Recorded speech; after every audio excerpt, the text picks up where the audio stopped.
জাতীয় সনদ বাস্তবায়ন করতে হবে, আইনি ভিত্তি দিতে হবে এবং জুলাই জাতীয় সনদের ভিত্তিতে আগামী ফেব্রুয়ারিতে নির্বাচন দিতে হবে। আমরা নির্বাচনকে ভয় করি না, আমরা বলতে চাই ফেব্রুয়ারি নয়, জুলাই সনদের ভিত্তিতে যদি জামায়াত নির্বাচন দেয়, জামাত ইসলামী সেই নির্বাচনের জন্য প্রস্তুত আছে।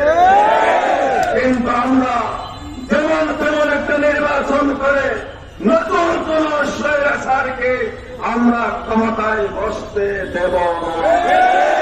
প্রিয় ভাইরা, আপনারা জানেন আমাদের আরেকটা দাবি আছে, সেই দাবি হচ্ছে পিয়ার পদ্ধতির মাধ্যমে নির্বাচন করা। কারণ বাংলাদেশে অতীতের ইতিহাস সুখকর নয়। নির্বাচনকে কেন্দ্র করে আধিপত্য বিস্তার করা হয়, দাঙ্গা হাঙ্গামা হয়, গুন্ডামারা করা হয়, কালো টাকার ব্যবহার করা হয়, কোটি টাকা দিয়ে মনোনয়ন বাণিজ্য করা হয়, ঠিক কিনা?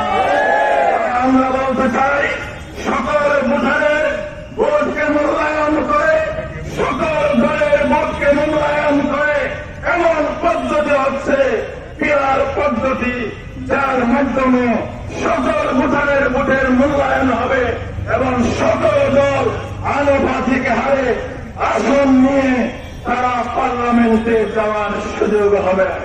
কিন্তু আমরা দেখতেছি আমাদের সহযোদ্ধ একটি দল বিএনপি, তারা বলতেছে আমরা পিয়ার মানি না, আবার মাঝে মাঝে বলে আমরা পিয়ার কি সেটাও বুঝি না, ঠিক কিনা? পিয়ারকে আপনারা মানেন